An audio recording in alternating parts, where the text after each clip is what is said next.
সম্ভবত 3-4 সপ্তাহ আগে আমাকে কোনো একজন প্রশ্ন করেছিলেন আমাদের মণ্ডলী। এটা আমাদের মণ্ডলীতে আমার খুব ভালো লাগে। সেটা হচ্ছে আমার কাছে যে প্রশ্নগুলো আসে এমনি জাগতিক কিছু প্রশ্ন না, সব বাইবেল ভিত্তিক প্রশ্নগুলো, আর ওটা আমাদের যারা থিওলজিয়ান আছে তাদের আমাদের খুব ভালো লাগে। তো আমাকে যখন প্রশ্নটা করা হয়েছিল তখন আমি বলেছিলাম যে এই প্রশ্নের উত্তর আমি আপনাকে ব্যক্তিগত উত্তর দেবো না, আমি ওটা পুলপিটার থেকে উত্তরটা দেবো। তার কারণ আপনার প্রশ্ন আরও অনেকেরও থাকতে পারে, একই মতো প্রশ্ন অনেকের মধ্যে আছে। তো সেই জন্য যদি আমি পুলপিট থেকে উত্তরটা দিই তাহলে সবাই ওটা জানা হয়ে যাবে। কিন্তু তিনি যে প্রশ্নটা করেছিলেন এই প্রশ্নটা আমি জানি না তিনি কতটা জানেন। তো প্রশ্নটা এরকম একটা প্রশ্ন, বা বাইবেলের যে অংশটা নিয়ে উনি প্রশ্ন করেছিলেন ওটা এমন একটা অংশ আছে যে অধিকাংশ পাদ্রীরা ওটা নিয়ে প্রচার করতে চায় না। তার কারণ হচ্ছে এটা আমরা বলি যে প্রভু যিশুর দেওয়া দৃষ্টান্তগুলোর মধ্যে এটা যে সব থেকে কঠিন একটা দৃষ্টান্ত, যেটা বোঝা। আমি যখন বলবো তখন মনে হবে খুব ইজি, কিন্তু যদি আপনারা সাধারণভাবে পড়েন ওটা বুঝতে খুবই কঠিন একটা বিষয় আছে। ওটা যারা থিওলজিয়ান আছে তারাও এটাকে নিয়ে খুব স্ট্রাগল করে, যেটা আমরা কীভাবে প্রচার করবো। তো সেই জন্য আজকে আমরা যে অংশটা দেখবো সেরকম একটা অংশ আছে যেটা অত্যন্ত কঠিন একটা বিষয় আছে বুঝতে, কিন্তু তার সত্ত্বেও আমরা আজকে সেটাকে বোঝার চেষ্টা করবো। আর সেই জন্য শুরুতেই আমি আপনাদেরকে যেটা বলবো সেটা হচ্ছে আমার প্রত্যেকটা কথা একটু মন দিয়ে শুনবেন, কারণ কি এর ওপরে প্রচার আপনারা সাধারণত শুনতে পাবেন না। আর সেই জন্য আমরা মন দিয়ে শুনবো, বোঝার চেষ্টা করবো। তার কারণ যদি কখনো আপনি সেই প্রশ্নের সম্মুখীন হচ্ছেন যাতে আপনি উত্তর দিতে পারেন আর কি, আর এইরকম একটা কঠিন যে দৃষ্টান্ত থেকে প্রভু আমাদের জীবন থেকে কী চান সেটা যেন আমরা জানতে পারি। আর সেই জন্য আমরা আজকে মন দিয়ে শুনবো। যদি আপনাদের বাইবেল খোলা থাকে বাইবেলটা ফলো করবেন এবং আমি যেটা বলছি সেটার সঙ্গে মিলিয়ে নেবেন, সেটা আমাদের বুঝতে সুবিধা হবে। আমি জানি না আপনারা কতজন আন্দাজ করতে পারছেন যে আমি কোথা থেকে প্রচার করতে যাচ্ছি, কারোর কোনো আইডিয়া আছে আমি কোন অংশ থেকে বলতে যাচ্ছি?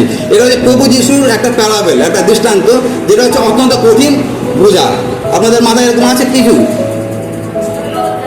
কি বলে? কি? Very good. এটা লেখা আছে লুক লিখিত সুসমাচার তার 16 অধ্যায়। আমি জানি না আপনারা কতজন পড়েছেন, তো আমরা দেখবো লুক লিখিত সুসমাচার তার 16 অধ্যায়। আর এটা হচ্ছে যেরকম বললাম যে এরকম একটা অংশ আছে, অধিকাংশ প্রচারক এখান থেকে প্রচার করতে চায় না। তো সেই জন্য আজকে আমরা খুলবো লুক লিখিত সুসমাচার 16 অধ্যায়, আর আমি পড়বো 1 থেকে 13 পদ। মন দিয়ে শুনবেন, আর যদি বাইবেল থাকে বাইবেলটা অনুসরণ করবেন। লেখা আছে লুক লিখিত সুসমাচার 16 অধ্যায় 1 থেকে 13 পদে লেখা আছে, আর তিনি শিষ্যদিগকে কইলেন, মানে প্রভু যীশু শিষ্যদিগকে কইলেন, একজন ধনবান লোক ছিল, তাহার এক দেওয়ান ছিল। সে স্বামীর ধন অপচয় করিতেছে বলিয়া তাহার নিকট অপবাদিত হইল। পরে সে তাহাকে ডাকিয়া কইল, তোমার বিষয়ে এ কি কথা শুনিতেছি? তোমার দেওয়ানি পদে হিসাব দাও, কেননা তুমি আর দেওয়ান থাকিতে পারিবে না। তখন সেই দেওয়ান মনে মনে কইল, কি করিব? আমার প্রভু তো আমার নিকট হইতে দেওয়ানি পদ লইতেছেন, মাটি কাটিবার বল আমার নেই, ভিক্ষা করিতে আমার লজ্জা হয়। আমার দেওয়ানি পদ গেলে লোকে যেন আপন আপন গৃহে আমাকে গ্রহণ করে, এই জন্য যাহা করিব তা বুঝিলাম। পরে সে আপন প্রভুর প্রত্যেক ঋণীকে ডাকিয়া প্রথম জনকে কহিল, তুমি আমার প্রভুর কত ধরো? সে বলিল, 100 মণ তৈল। তখন সে তাহাকে কহিল, তোমার ঋণপত্র লও এবং শীঘ্র করিয়া 50 লেখো। পরে সে আর একজনকে বলিল, তুমি কত ধরো? সে বলিল, 120 গম। তখন সে কহিল, তোমার ঋণপত্র লইয়া 80 লেখো। তাতে সেই প্রভু সেই অধার্মিক দেওয়ানের প্রশংসা করিল, কারণ সে বুদ্ধিমানের কর্ম করিয়াছিল। বাস্তবিক এই যুগের সন্তানেরা নিজ জাতির সম্বন্ধে দিকটির সন্তানদের অপেক্ষা বুদ্ধিমান। আর আমি তোমাদিগকে বলিতেছি, আপনাদের জন্য অধার্মিকতার ধন দ্বারা মিত্র লাভ করো, যেন উহা শেষ হইলে তাহারা তোমাদিগকে সে অনন্ত আবাসে গ্রহণ করেন। যে ক্ষুদ্রতম বিষয় বিশ্বস্ত সে প্রচুর বিষয় বিশ্বস্ত, আর যে ক্ষুদ্রতম বিষয় অধার্মিক সে প্রচুর বিষয় অধার্মিক। অতএব তোমরা যদি অধার্মিকতার ধনে বিশ্বস্ত না হইয়া থাকো, তবে কে বিশ্বাস করিয়া তোমাদের কাছে সত্য ধন রাখিবে? আর যদি পরের বিষয় বিশ্বস্ত না হইয়া থাকো, তবে কে তোমাদের নিজ বিষয় তোমাদিগকে দিবেন? কোনো ভৃত্য 2 কর্তার দাসত্ব করতে পারে না, কেননা সে হয়তো একজনকে ঘৃণা করিবে, অন্যকে প্রেম করিবে, নয়তো একজনের অনুরক্ত হইবে এবং অন্যকে তুচ্ছ করিবে। তোমরা ঈশ্বর এবং ধন উভয়েরই দাসত্ব করিতে পারো না। আসুন আমরা প্রার্থনা করি।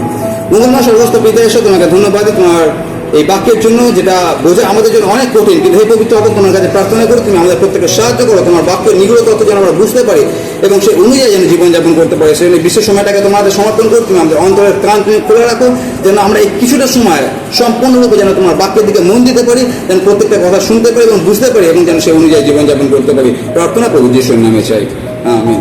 এই অংশটা আপনারা কতজন পড়েছেন এর আগে? সবাই পড়েছেন? সবাই বুঝে গেছেন কি আছে? ওকে, তো এটা এমন একটা অধ্যায় আছে, এমন একটা অংশ আছে যেটা নিয়ে সব থেকে বেশি বিতর্কিত লেখা আছে, এমনকি যারা কমেন্টেটর আছে বাইবেল বিশেষজ্ঞদের এটা নিয়ে অনেক রকম মতবাদ আছে, কিন্তু তার মধ্যে যেটা সব থেকে প্রচলিত মতবাদ বা যেটা বাইবেল সাপোর্ট করে যে জিনিসটাকে, সেটা আজকে আমরা শোনার চেষ্টা করবো। আর এইটাকে বোঝার জন্য আমাদের সবার আগে যেটা করতে হবে সেটা কি, সেটা হচ্ছে এই 16 অধ্যায় 1 থেকে 13 পদ জানতে গেলে আমাদেরকে যেটা করতে হবে সেটা হচ্ছে তার আগের যে অধ্যায় আছে 15 অধ্যায় কি লেখা আছে ওটা আমাদেরকে জানতে হবে। আর এই 16 অধ্যায় 1 থেকে 13 পদের পরের যে ঘটনাটা আছে ওটা আমাদেরকে জানতে হবে। তার মানে এই 16 অধ্যায় যেটা লেখা আছে কি ধনাধ্যক্ষের দৃষ্টান্ত, যদি ওটা আমরা চলতি ভাষা বলি ম্যানেজারের দৃষ্টান্ত। তো এই ম্যানেজারের দৃষ্টান্ত বুঝতে গেলে এর আগের ঘটনা জানতে হবে, এর পরের ঘটনা জানতে হবে। তো আগে এর আগের এবং পরের ঘটনাটা মাথায় রাখুন, তারপর আমি এটা নিয়ে আলোচনা করবো। আগের ঘটনাটা কি, সেটা লেখা আছে হারানো পুত্রের দৃষ্টান্ত। আর আমরা সবাই জানি হারানো পুত্রের দৃষ্টান্তটা কি, সেটা হচ্ছে 2 ছেলে ছিল একটা বাবার, আর সেই ছোট ছেলে গিয়ে বললো বাবা আমার যা কিছু সম্পত্তি আমাকে দিয়ে দাও। আর তারপরে বাবা তাকে সম্পত্তি দিয়ে দিল, আর তারপর সে দূর দেশে চলে গেল, আর সেখানে গিয়ে অনাচারে সকল কিছু নষ্ট করলো। তারপরে চেতনা ফিরে পেলো, তারপরে বললো আমি আমার বাবার বিরুদ্ধে পাপ করেছি, আমি আবার ফিরে আসবো। তারপরে সে ফিরে আসলো, সেই শেষ ডায়লগটা এরকম ছিল যে হারিয়ে গিয়েছিল তাকে আবার পাওয়া গেল, যে মরে গিয়েছিল সে আবার বাঁচলো। এটা হচ্ছে হারানো পুত্রের দৃষ্টান্ত। আর এটা নিয়ে আমি অনেকবার প্রচার করেছি। এটা মাথায় রাখবেন একদিকে, আরেকদিকে কি রাখবেন সেটা হচ্ছে 16 অধ্যায় আরেকটা ঘটনা লেখা আছে 19 পদ থেকে। সেখানে লেখা আছে ধনী ব্যক্তি এবং লাসারের ঘটনা। কতদিন জানেন ধনী ব্যক্তি এবং লাসারের ঘটনাটা কি? ধনী ব্যক্তি আর লাসারের ঘটনাটা সেটা হচ্ছে এরকম, একজন ধনী ব্যক্তি ছিলেন, সে অত্যন্ত ধনী, আর তার দরজার সামনে একটা ভিখারি বসে থাকতো, কাঙাল লেখা আছে, একটা ভিখারি বসে থাকতো, তার নাম হচ্ছে লাসার। আর সে এতটাই দরিদ্র যে এই ধনীর টেবিল থেকে যা কিছু খাবার পড়ে যেত সেইটা খেয়ে সে নিজের পেট ভরাতো, আর তার সারা গায়ে ঘা ভর্তি ছিল, কুকুরে এসে তার ঘাটাকে ছেটে দিত। এরকম একটা বাজে পরিস্থিতি। আর তারপরে কিছুদিন পরে কি হলো, যে ভিখারিটা মারা গেল। যখন ভিখারিটা মারা গেল, কোথায় গেল? অব্রাহামের কোলে বসলো। আপনারা পড়ে নেবেন এগুলো, আমি আজকে এটা আমার মেন বিষয় না, মেন বিষয় যে 16 অধ্যায় 1 থেকে 13 পদ। তো সে অব্রাহামের কোলে বসলো, আর তারপরে কিছুদিন পর যে ধনী ব্যক্তি ছিল সেও মারা গেল।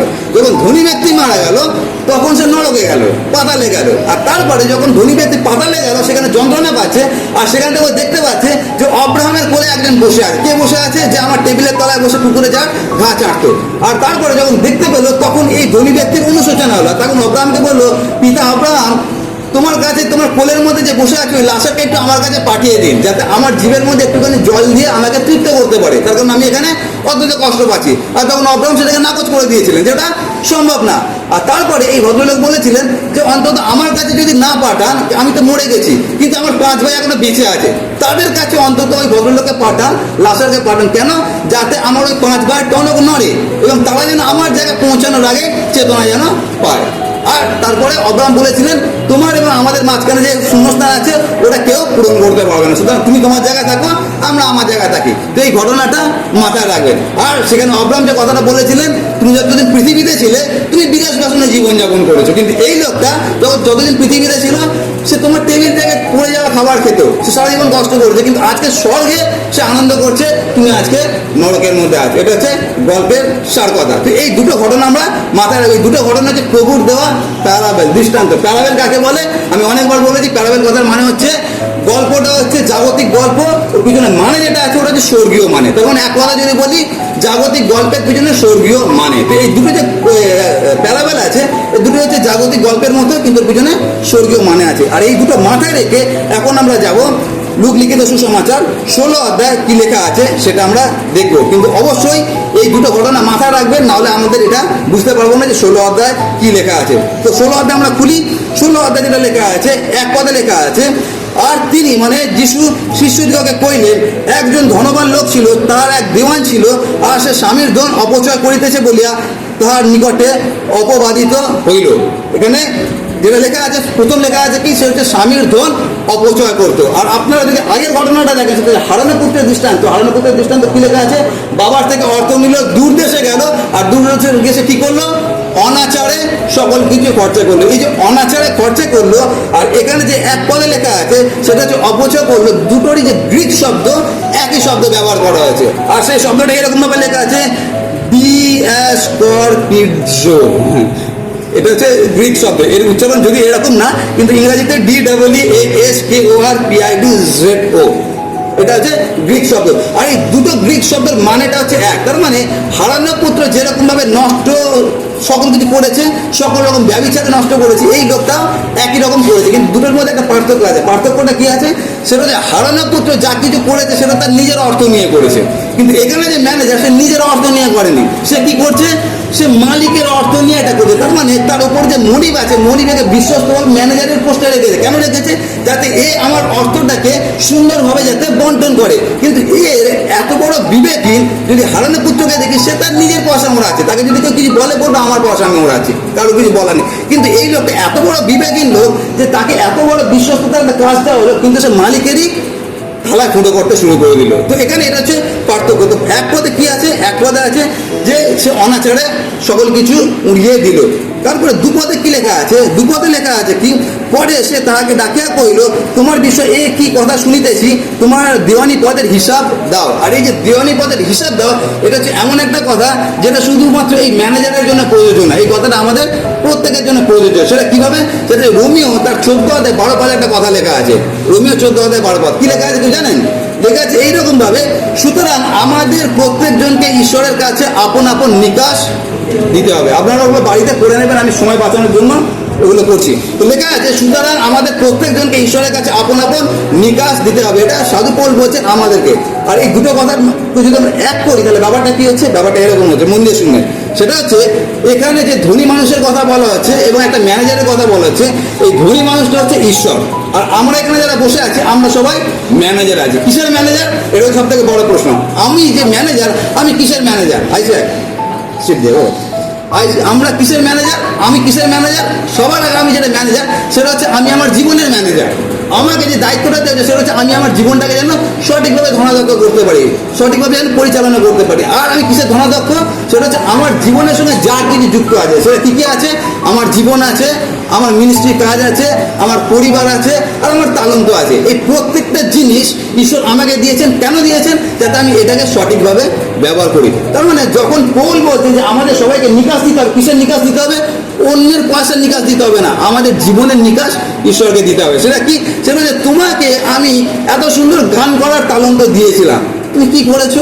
সারা জীবন তুমি অহংকার দেখিয়েছো যে আমি এত ভালো গান করতে পারি, এখন তুমি নিকাশ দাও। তোমাকে আমি এত ভালো বাজনা বাজানোর তালন্ত দিয়েছিলাম, সারা জীবন তুমি অহংকার দেখিয়েছো, কোনোদিন তুমি বাজনা বাজাওনি, এখন তুমি নিকাশ দাও। তোমাকে আমি যে দায়িত্ব দিয়েছিলাম তুমি প্রচার করো, তুমি সঠিকভাবে প্রচার করোনি, তুমি এখানে পুলপিটে দাঁড়িয়ে 8 ঘন্টা টাইম পাস করেছো, সঠিকভাবে তুমি প্রচার করোনি, মানুষকে সঠিক খাবার দাওনি, তুমি আমাকে নিকাশ দাও। এটা হচ্ছে অডিট রিপোর্টের মতো। আমরা জানি আমাদের মন্ডলী যখন চালানো বছরের শেষে আমাদেরকে অডিট রিপোর্ট জমা করতে হয়। অডিট রিপোর্টটা কি? সারা বছর আমরা কীভাবে কাজ করেছি তার একটা লিখিত রিপোর্ট দিতে হয়। তো এখানে পৌল কি বলছে যে আমাদের প্রত্যেককে এইরকম একটা রিপোর্টের সামনে দাঁড়াতে হবে, ঈশ্বরের সামনে দাঁড়াতে হবে। আর এখানে যেটা বলা হয়েছে সেটা হচ্ছে সেই ম্যানেজারকে একসময় ডাকা হলো মানে হচ্ছে আমাকে আপনাকে আমাদেরকে কোনো একটা সময় ডাকা হবে আর আমাদেরকে একই প্রশ্ন করা হবে। কি প্রশ্ন? সেটা হচ্ছে তোমাকে যে দেওয়ানি পদের দায়িত্ব দিয়েছিলাম, তোমার জীবনের দায়িত্ব দিয়েছিলাম, তোমাকে আমি যা কিছু দায়িত্ব দিয়েছিলাম তার হিসাব তুমি আজকে আমাকে দাও। আর একটা কথা মাথায় রাখবে, সেটা হচ্ছে জাগতিক যা কিছু অডিট আছে সেখানে আমরা কারচুপি করতে পারি, কিন্তু ঈশ্বরের কাছে কোনো কারচুপি চলে না। তার কারণ শুনি ঈশ্বর আছে, তার কাছে সকল কিছু স্বচ্ছ, সুতরাং সেখানে আমরা তাকে কখনো ঠকাতে পারবো না। সেই জন্য আমাদেরকে প্রথম মাথায় রাখতে হবে সেটা হচ্ছে ঈশ্বর আমাদের যে জীবনটা দিয়েছে, এখনো পর্যন্ত নিঃশ্বাস এবং প্রশ্বাস ফেলছি, উদ্দেশ্য একটা যেন তার গৌরব করতে পারি। আর সেই জন্য বাইবেলে লেখা আছে ঈশ্বর আমাদেরকে তার মন্দির করেছেন, আর সেই মন্দিরের দায়িত্ব ঈশ্বর আমাকে দিয়েছেন, আমাদেরকে দিয়েছেন। এখন শেষ দিনে আমাদেরকে জিজ্ঞাসা করবে যে এই মন্দিরটাকে তুমি কিভাবে ব্যবহার করেছিলে। আর সেখানে চুল চেরা বিচার হবে, সেই বিচার অনুযায়ী ডান দিকে এবং বাঁ দিকে করা হবে। ডান দিকে থাকবে কারা? সব মেষরা, বাঁ দিকে থাকবে সব ছাগলেরা। তো আমরা কোন দিকে যাবো নির্ভর করবে আজকে আমরা কিভাবে ম্যানেজারের কাজটা করছি, কিভাবে আমরা ধনাত্মকের কাজ করছি। আমরা অনেক সময় যে ডায়লগটা দিই সেটা হচ্ছে মাই লাইফ মাই রুল। এখনকার ইয়াং জেনারেশন সবসময় এই কথা বলে, আমার জীবন আমার নিয়মে চলবে, আমার জীবনটা আমার না, আমাদের জীবনটা আমার না। আমরা কেউ জানি না যে পরের মুহূর্তে আমরা বেঁচে থাকতে পারবো কিনা। তার মানে প্রত্যেকটা নিঃশ্বাস প্রশ্বাস ঈশ্বর আমাদেরকে দিয়েছেন, আর সেই দায়িত্ব ঈশ্বর আমাকে দিয়েছে যেন এই নিঃশ্বাস এবং প্রশ্বাসটাকে আমি যেন ঈশ্বরের গৌরবের জন্য ব্যবহার করতে পারি। এই লোকটা যেটা করেছিল সেটা হচ্ছে এত বড় বিশ্বাসঘাতকতার কাজ করেছিল যে এই মনিবের যা কিছু ছিল সেটা খারাপভাবে ব্যবহার করেছিল। আজকে আমরা আমাদের জীবন কিভাবে ব্যবহার করছি ওটা হচ্ছে প্রথম প্রশ্ন। তার কারণ আমাদের সকলকে প্রভু যিশুর সামনে দাঁড়াতে হবে নিকাশ দেওয়ার জন্য।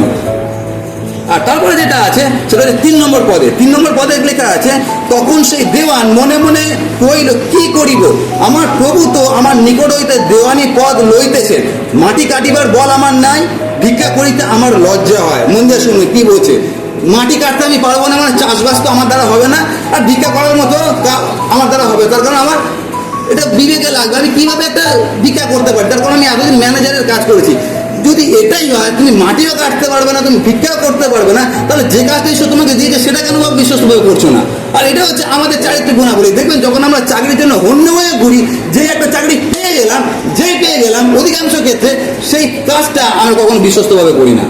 চাকরি পেয়ে যাওয়ার পরে সঙ্গে সঙ্গে আমাদের অন্য রূপ চলে আসে, আর তখন আমরা আমাদের কাজটাকে কেউ বিশ্বস্তভাবে করতে পারি না। কিন্তু আমরা যারা প্রভুতে আছি, আমরা যেখানেই থাকি না কেন, আমরা যেন প্রমাণ দিতে পারি যে আমরা প্রভুতে আছি। আমি যেই পদেই থাকি, বড় পদ বা ছোট পদ, আমরা যেন বিশ্বস্ত থাকতে পারি। এই লোকটার মধ্যে যেন আমাদের না হয় যখন পদটা কেড়ে নেওয়া হবে তখন হায় হায় কি হলো। আর এখানে সেটাই লেখা আছে যে আমি না তো মাটি কাটতে পারবো, না আমি ভিক্ষা করতে পারবো। তাহলে এতদিন তুমি কেন এই ব্যাপারটা বোঝোনি যখন তোমাকে এত ভালো একটা পোস্টে রাখা হয়েছিল? আজকে আমরা যে যেখানে আছি, আমরা যেন মাথায় রাখি ঈশ্বর আমাদেরকে ওই জায়গায় রেখেছেন। কিন্তু ওই পোস্টটা কখন কেড়ে নেওয়া হবে ওটা শুধুমাত্র তার উপর নির্ভর করবে। আর তার পিছনে যেটা বড় কারণটা কি, সেটা হচ্ছে ঈশ্বর আপনাকে আমাকে যেখানে রেখেছে আমরা সেই পথটাকে সঠিকভাবে ব্যবহার করছি কিনা। যদি ওটা আমরা অপব্যবহার করি তাহলে হতে পারে কালকে ঈশ্বর আমাকেও একই কথা বলবেন, পাদ্রী কমল তোমাকে আমি অনেক দায়িত্ব দিয়েছিলাম, 4-5টা মণ্ডলী তুমি দায়িত্ব নিয়েছো, কিন্তু তুমি কোনো মণ্ডলীর দায়িত্ব সঠিকভাবে পালন করছো না, কাল থেকে সকল কিছু তোমার কেড়ে নিলাম। তখন আমি একই কথা বলবো, আমি তো না পারো মাটি কাটতে, না পারবো আমি ভিক্ষা করতে, তাহলে আমরা এতদিন কেন টনক নড়েনি? আর এটাই হচ্ছে এই লোকটার থেকে আমরা শিখে। আর সেই জন্য বলছি আমাদের এটা জানার অত্যন্ত দরকার আছে, ঈশ্বর আমাদেরকে যেখানে রেখেছে আমরা যেন বিশ্বস্তভাবে সেই কাজগুলো করি। এমনকি যদি আমাকে ঝাড়ু দেওয়ার জন্য রেখেছে, আমি যেন সেই ঝাড়ুটাও যেন বিশ্বস্তভাবে দিই, মাথায় যেন রাখতে পারি। সেটা কি? সেটা আমি যা কিছু করছি সেটা ঈশ্বরের গৌরবের জন্য করছি। আর সেই জন্য আমি বলছি কি, সেটা যে ঈশ্বর আমাদের মালিক, আর তিনি আমাদেরকে ম্যানেজার পদ দিয়েছেন আমাদের জীবনে, এবং জীবনের সঙ্গে যা কিছু যুক্ত আছে সেটা যেন আমরা সঠিকভাবে পালন করি। কিছুদিন আগে কি হলো, আমি একটা রেনকোট অর্ডার করলাম এই বর্ষার জন্য। আর যখন রেনকোট আমি অর্ডার করলাম অ্যামাজনে, যখন আমি ছবিটা দেখলাম খুব সুন্দর ছবিটা দেখতে লাগলো, তো আমি সেই অনুযায়ী ওটাকে অর্ডার করলাম। কিন্তু যখন জিনিসটা আসলো দেখলাম এত বাজে কোয়ালিটি যে ছবিটা যেরকম দেখিয়েছিল যেটা আসলো আকাশ পাতাল পার্থক্য রয়েছে। আর তারপরে আমি ওটাকে ক্যান্সেল করলাম। 4বার ক্যান্সেল করা হয়ে গেছে। 4বার ধরে একই কথা বলছে, আপনার জিনিসটা নিয়ে নেওয়া হবে, তারপর আপনাকে টাকা ফেরত দেওয়া হবে। 4বার ধরে আমি ক্যান্সেলের জন্য অ্যাপ্লাই করেছি, কিন্তু এখনো পর্যন্ত আসছে না। গতকাল যখন এই ভদ্রলোক আমাকে ফোন করলেন কাস্টমার কেয়ার থেকে, তখন ওনাকে আমি যে কথাটা বললাম সেটা হচ্ছে আমাদের এই এলাকায় যে অ্যামাজনের যে সার্ভিস প্রোভাইডার আছে, যারা বাড়িতে ডেলিভারি দিতে আসে, ওরা বাড়িতে আসে না। ওরা কি করে, বাজারে দাঁড়িয়ে থাকে আর ওখান থেকে ফোন করে, দাদা আপনার একটা ডেলিভারি আছে, বাজারে এখান থেকে নিয়ে যান। ওটা কারা বলছে? অ্যামাজন। যারা অ্যামাজন সম্বন্ধে জানেন তারা আপনারা জানেন আমি কি বলতে চাইছি, অ্যামাজন এবং ফ্লিপকার্ট। তো আমি কাস্টমার কেয়ারের যে অফিসার আছে তাকে জানালাম যে আপনাদের এই যে কাস্টমার কেয়ার আছে, আপনাদের সার্ভিস প্রোভাইডার আছে, এখানে এইরকমভাবে কাজ করছে। আর এরকমভাবে কাজ করছে বলে আমরা এখন অ্যামাজন থেকে না নিয়ে আমরা ফ্লিপকার্ট থেকে জিনিস কিনছি। তার কারণটা কি? কারণ আপনাদের সার্ভিসটা বন্ধ করা যায়। আমি যেটা বলতে চাইছি, যারা ওই কাজটা করছে তারা কোনো একটা সময় কাজ পাচ্ছিল না, কিন্তু এখন কাজ পেয়েছে। এখন যখন কাজটা পেয়েছে সেই কাজটা ওরা বিশ্বস্তভাবে করছে না। আমি জানি না তারা বিশ্বাসী আছে কি অবিশ্বাসী আছে, কিন্তু আমাদের জন্য যেটা শিক্ষণীয় বিষয় আছে সেটা হচ্ছে অন্তত আমরা যেন জগতের মধ্যে একটা ভিন্নতা দেখাতে পারি। আমরা যারা প্রভুতে আছি, আমরা যে কাজেই থাকি না কেন, যেন আমরা প্রভুতে বিশ্বস্তভাবে জীবনযাপন করতে পারি, যেন প্রভু বলতে পারেন উত্তম এবং বিশ্বস্ত দাস। তারপরে আমরা চলে যাই 4 নম্বর পদে। 4 নম্বর পদে যেটা লেখা আছে সেটা লেখা আছে, আমার দেওয়ানি পদ গেলে লোকে যেন আপন আপন গৃহে আমাকে গ্রহণ করে, এই জন্য যাহা করিব। কি লেখা আছে? আমার যদি দেওয়ানি পদ যায় তাহলে তো আমি একদম মাঠে মারা পড়বো। তারপরে আমার এখন কি করণীয় আছে সেটা আমি বুঝিলাম। কি বুঝলাম? তার পরের পদগুলো যদি পড়েন দেখতে পারবেন। সে একটা ফন্দি করেছে। কি ফন্দি করেছে? যারা ঋণী ছিল তাদের সব ডেকে পাঠানো হলো, আর ডেকে পাঠিয়ে তাদের 50% করে দেওয়া হলো। যে 100 মন ধারতো তাকে 50 করে দেওয়া হলো, যে 120 মন ধারতো তাকে 80 করে, আর এরকম তাদের কমিয়ে দেওয়া হলো। তার মানে এখানে যেটা লেখা আছে সেটা কি? সেটা হচ্ছে আমার দেওয়ানি পদ গেলে লোকে যেন আপন আপন গৃহে আমাকে গ্রহণ করে, এজন্য যাহা করিব তাহা বুঝিলাম। আর এটা হচ্ছে হারানো পুত্রের সঙ্গে দৃষ্টান্ত, দুটোর তুলনামূলক পার্থক্যটা কি? পার্থক্য হচ্ছে যদি আপনারা 15:17 পদে দেখেন, ওখানে দেখুন লেখা আছে 15:17 পদ লেখা আছে, আর কেহই তাকে দিত না, কিন্তু চেতনা পাইলে পর সে বলিল, আমার পিতার কত মজুর বেশি বেশি খাদ্য পাইতেছে, কিন্তু আমি এখানে ক্ষুধায় মরিতেছি। আমি উঠিয়া আমার পিতার নিকটে যাইব, তাহাকে বলিব, পিতা, স্বর্গের বিরুদ্ধে এবং তোমার সাক্ষাৎ আমি পাপ করিয়া আছি, আমি আর তোমার পুত্র নামের যোগ্য নই, তোমার একজন মজুরের মতো আমাকে রাখো। এই ঘটনাটা আমরা সবাই জানি। এটা কে বলছে? হারানো পুত্র। ওই জন্য আমি বললাম আগের ঘটনা এবং পরের ঘটনা আমাদেরকে জানতে হবে।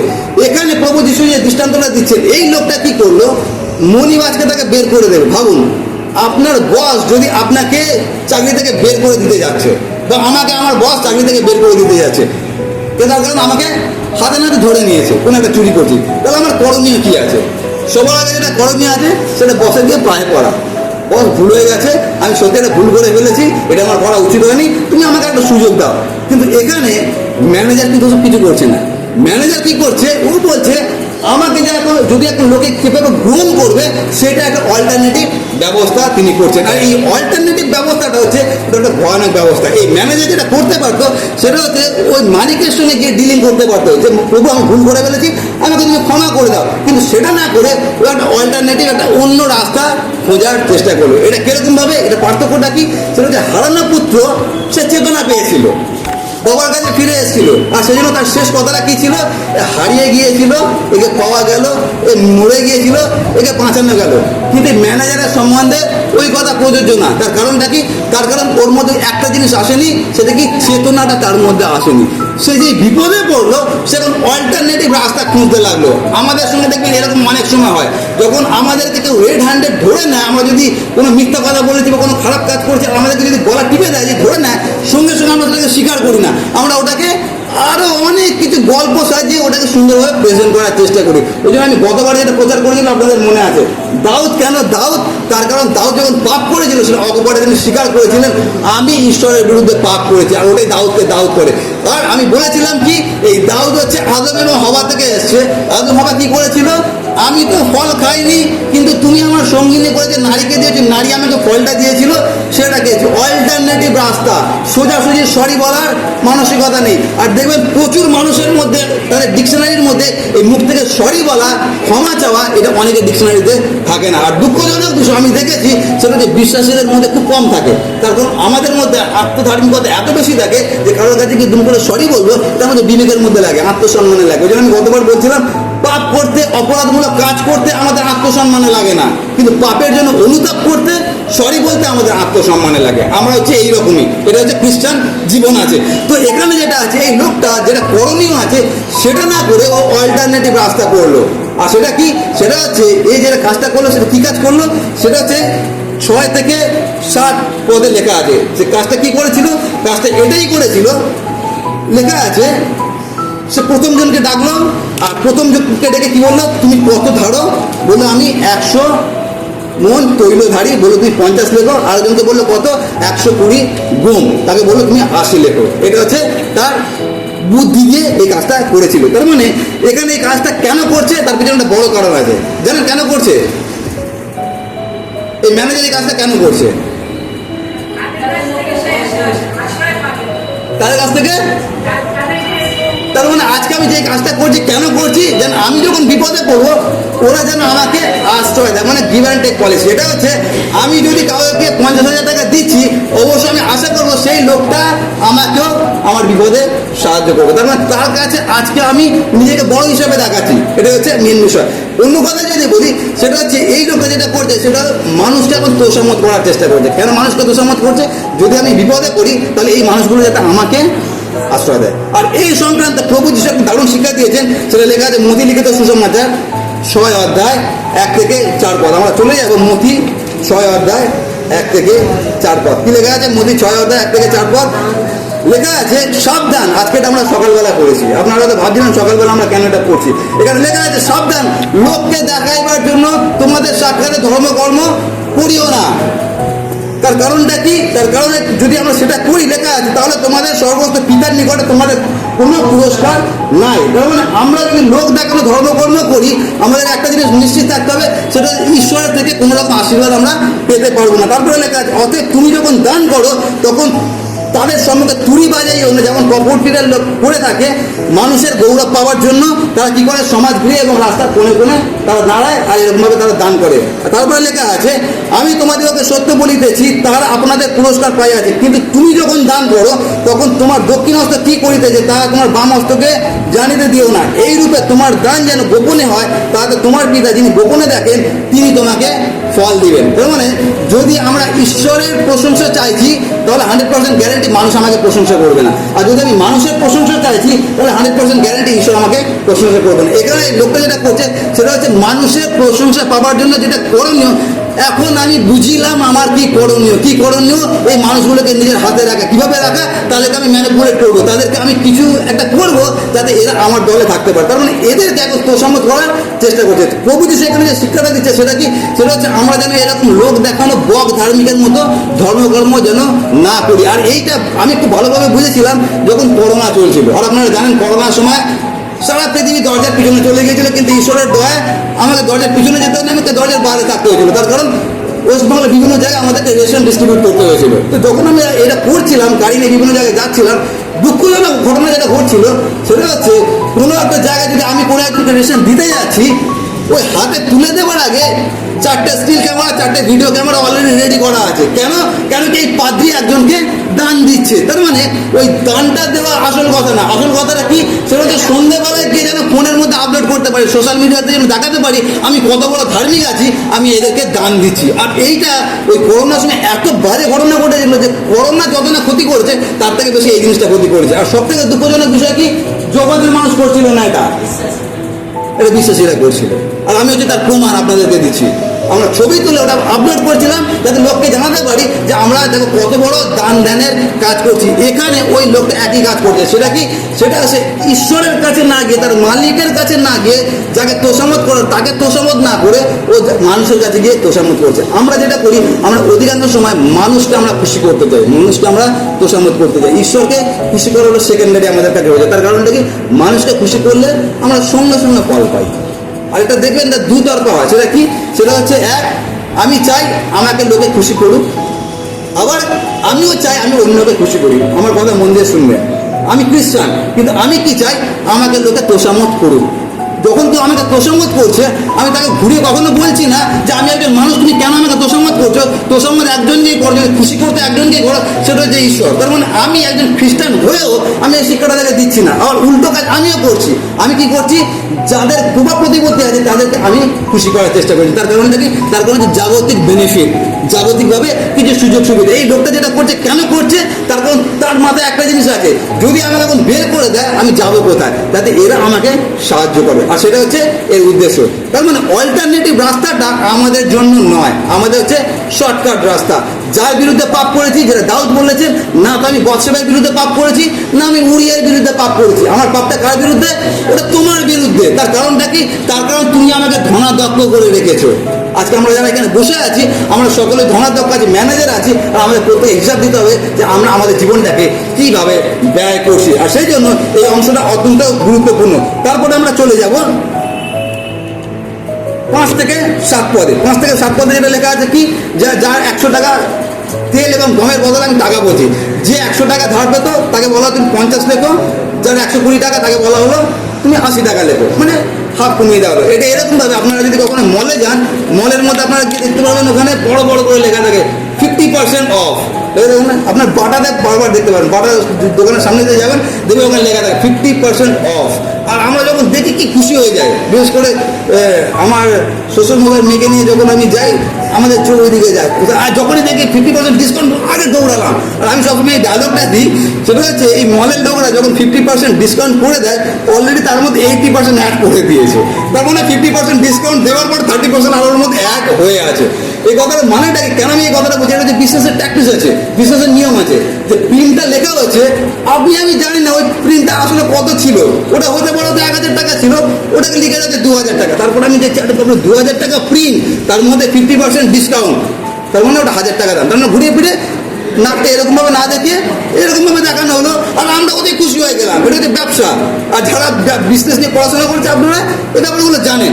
এখানে এই যে লোকটা হচ্ছে ম্যানেজার, বিজনেস খুব ভালো জানে, ও যেটা করছে একই কাজ করছে। সেটা কি মানে হচ্ছে, এই যেহেতু ম্যানেজার, আর যখন কেউ যে বললো আমাকে আমি 100 টাকা আমার ঋণ আছে, আসলে ওর 100 টাকা ঋণ নেই। এ কি করতো, অনেক কমেন্টেটারের কথা অনুযায়ী এ কি করতো, যেহেতু এরা তো ক্ষমতা ছিল, যে জিনিসের দাম 50 টাকা সেই জিনিসকে বিক্রি করতো 150 টাকা। বুঝতে পারছি আমি কি বলতে চাইছি?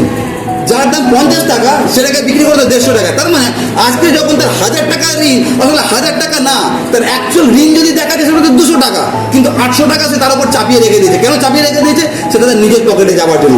ওই জন্য ওই সময় যারা করগ্রাহী ছিল, যারা এরকম ম্যানেজার ছিল, তাদেরকে লোকে ঘৃণা করতো। তার কারণ তাদের এই চারিত্রিক গুণাবলীর জন্য। তো যখন এটা 50% কমিয়ে দিচ্ছে, আসলে সে আহামরি কিছুই কাজ করছে না, লোকটাকে কিন্তু কোনো সাহায্য করছে না, বরঞ্চ যে লোনটা তার উপর চাপিয়েছিল, যে সুদটা চাপিয়েছিল, তার থেকে জীবিকা কমিয়ে দিল। কিন্তু সেই লোকটা কি মনে মনে ভাববে, আরে বাবরে 1000 টাকাকে 500 টাকা করে দিল, কত ভালো লোক।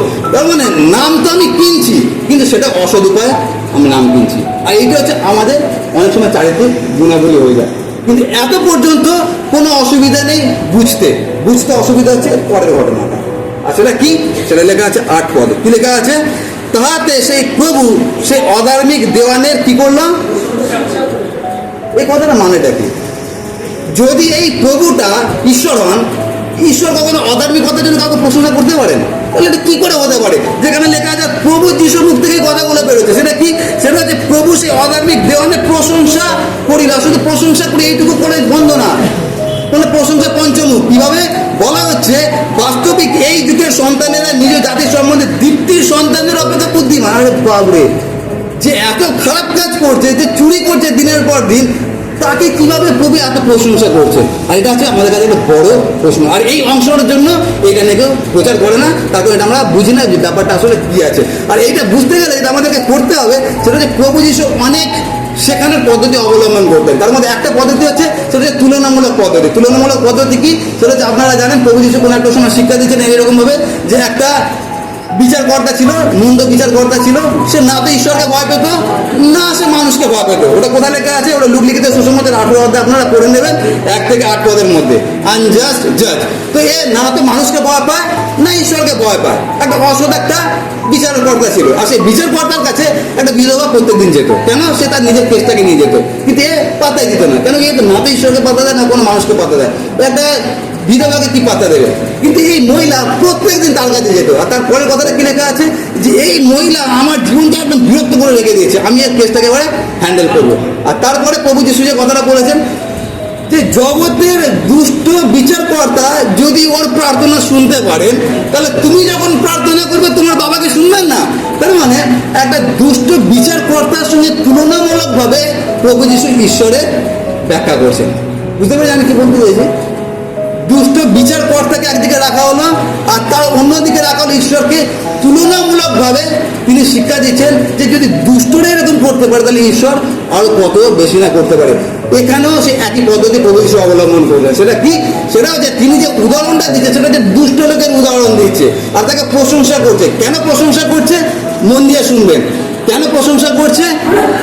সে অধার্মিকভাবে জীবনযাপন করছে বলে তার প্রশংসা করছে না, সে চুরি করেছে বলে তার প্রশংসা করছে না, সে মনিবের সকল কিছু অপচয় ব্যবহার করছে বলে তার জন্য প্রশংসা করছে না।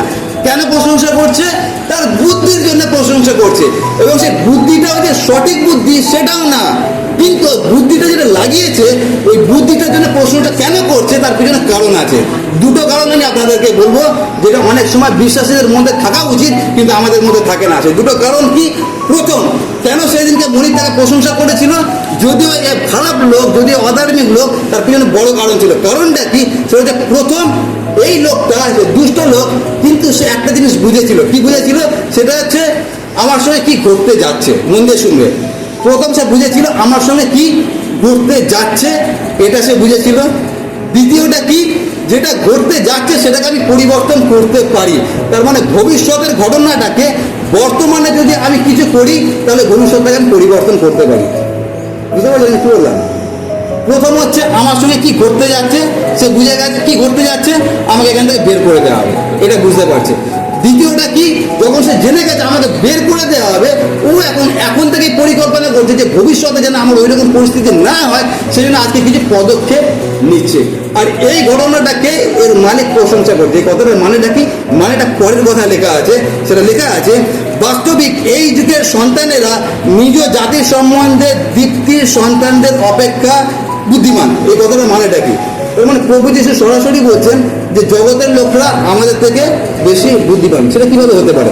সেটা এইভাবে হতে পারে। সেটা কি? সেটা হচ্ছে আমরা যারা বিশ্বাসী আছি, আমরা কখনো কালকের কথা ভাবি না। কালকের কথা ভাবি না মানেটা কি? মানে আজকে আমি বিশ্বাসী আছে, আজকে আমি খ্রিস্টান আছে, আজকে প্রেজ দ্য লর্ড হালেলুয়া জয় যিশু বলছি, আর আমি মনে মনে ভাবছি যে আমার জন্য অনন্ত জীবন পাকাপাকিভাবে আছে, কিন্তু ওটা একেবারেই না। ওটা হচ্ছে পদ্ম পাতায় জল, যেটা আমি সবসময় বলি। আপনার হাতে একটা কচু পাতা দিয়ে দেওয়া হয়েছে, তার মধ্যে জল ঢেলে দেওয়া হয়েছে, এবারে বলা যাবে তুমি হাঁটো অনন্ত জীবন পর্যন্ত। হাঁটো মানে কি?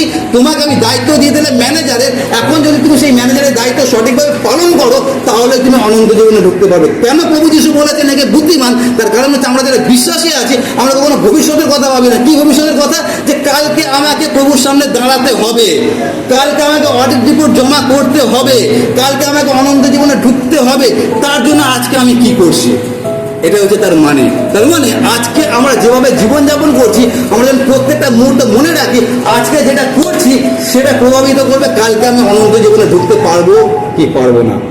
এই লোক যে প্রভুকে জানে না, তার যদি এরকম বুদ্ধি হয়, আমাদের দ্বিতীয় সন্তান, আমাদের মধ্যে কেন এই চেতনাটা আসে না? আর সেই জন্য তাকে প্রশংসা করা হয়েছিল যে এরা হচ্ছে জগতের লোকরা দ্বিতীয় সন্তানের থেকে বেশি। তার কারণ আমাদের যে জীবনযাপনটা ওটা হচ্ছে একটা গতানুগতিক জীবনযাপন। আমরা কেউ সচেতন নই যে আমরা হচ্ছে খ্রিস্টান, আমরা কেউ সচেতন নই যে ঈশ্বর আমাদেরকে তার নাম দিয়েছে, আমরা কেউ সচেতন নই যে আমাদের মধ্যে পবিত্র আত্মার মন্দির আছে। আমরা যেরকমভাবে চাইছি সেরকমভাবে জীবনযাপন করছি, মাই লাইফ মাই রুল। আমরা একবারও কল্পনা করছি না যে কোনো একটা সময় আমার মালিক আমাকে ডেকে জিজ্ঞাসা করবে তোমার দেওয়ানি পদের হিসাব দাও।